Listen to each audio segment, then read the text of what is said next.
was some other things that you saw that you remember? I saw Biggie in hell. Yeah.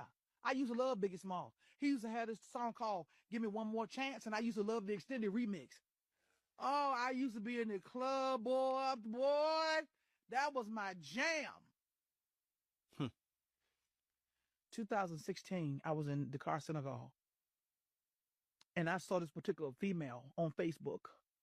I won't call her name, but I saw her on Facebook, and she was professing to be a child of God, but she was at the wax museum, and she was hugging this wax person Figure. or doll or Yeah. whatever it was. She was hugging this copy of Biggie, saying, this should have been my husband. I said, Lord, what in the world? This woman's supposed to be a child of God. You in there talking about this ungodly man supposed to be your husband? Mm. An hour later, Jesus Christ took me from that room into hell. Hear me now. Hear my words. With no dream, for some of y'all saying I'm having dreams. With no vision, I was physically out of my body in hell, standing beside Jesus Christ himself. There's this cave-like area, and it was pitch black. And there was these two, the demons was almost as, the demons was darker than the darkness. You didn't even know it was demons there until you saw the whites of their eyes. That's how you knew that they was creatures. And these demons had to be 13, 14, 15 feet tall. And they were standing in front of a jail cell. A jail cell in hell. A jail cell in hell.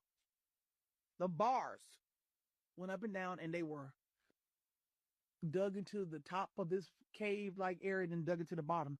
And it was just a carved out area of a cave room. And there was nothing in this room, just carved out area. And Biggie was holding the bars, but he was on fire from the inside.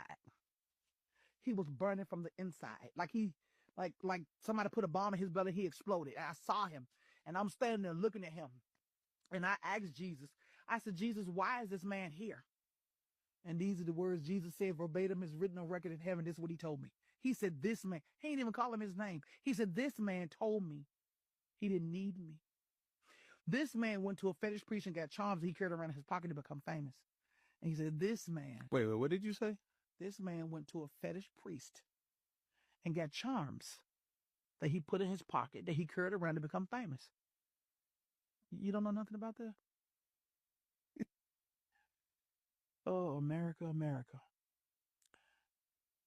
There are witch doctors who are given a semblance of power by demons, by Satan himself. And it's practiced a lot in Africa and other countries. Yes. It's not practiced as much here. Yes. But it's practiced a lot in Africa. Where there are real witch doctors. That's all they do 24/7, 365. They live in their little witch doctor huts or witch doctor tents, and they serve Satan. And they take these little charms. It could be an earring. It could be a piece of a rock. It could be a piece of a cloth. And they do incantations over this, whatever, over this charm. And they give it to the person. And demons follow that charm. And whatever that person asks of from that witch doctor, those demons make happen. That's it. That's what they do. And he believed he was a king.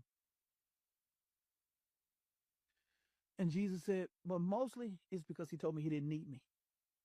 When Jesus finished speaking, them two demons, one demon told the other demon that he wasn't speaking in English. He was speaking this language I ain't never heard, but I knew what he was saying. He was saying, because he was pointing. They had staffs. They had poles. I don't know what's up with the staffs, but they had these staffs. And he was holding the staff with his right hand. He pointed. He said he was telling the other demon to get him out of that cell, and they're going to take him for more torment. So when they came out of the cell, fake king's robe appeared on him, fake crown. And they took him and put him in a juicer. Now, in the spirit realm, you have a permanent spirit body. In hell, you still feel like you have bones. You still feel like you have blood vessels. You still feel like you have the same organs you had here. But you don't, but you do, you feel it.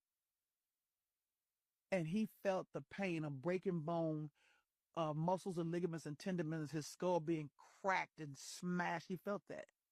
And then it was all on the floor in a big mush pile. And then his body just came back together. And then they put him back in his cell. And when they put him back in his cell and closed the door, he exploded on fire. Like somebody put a bomb inside his chest and he exploded, but his body didn't do nothing. He was just burning from the inside. Yes, he's in hell. He told Jesus he didn't need him. Acts chapter 4, verse 12 is very clear. John 3:16 is very clear. For God so loved his word that he gave his only begotten son, that whosoever believeth on him shall not perish, but shall have everlasting life. Biggie didn't want him. He didn't want to have nothing to do with him. He told him, just like Marilyn Monroe told Jesus, I don't need you. You know how many people die in their sins telling Jesus they don't need him? Because they're deceived.